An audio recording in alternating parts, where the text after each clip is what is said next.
Smis James Feeney agus is as Cashlan gar a gundin na Gaillimhe me.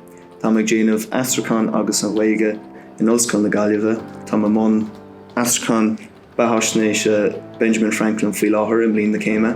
Bhí mar hathí oibre an ura sa Taibhirc Theatr Náisiúnta na Gaeilge atá lána gríleoir gahar na Gaillimhe.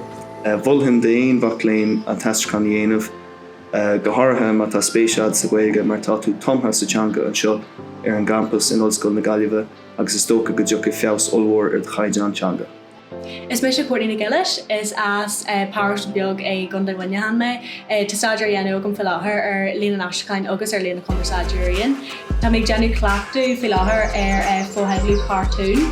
An nuirí bhí mar hathí bre leis an siomh Léann Aistriúcháin leis an Service Aistriúcháin seo san Ollscoil, chu maiile sin bhí mar hathí bre leis an Aistriúcháin Mike's Productions. Lynn an trip sin rin me Aistriúcháin dá le hidí Porsche agus féis éireann, agus bhfuil hin do ginnear bé Aistriúcháin dhéanamh an seo an Ollscoil na Gaillimhe mar gheall ar na deise hOllscolaíochta tugann.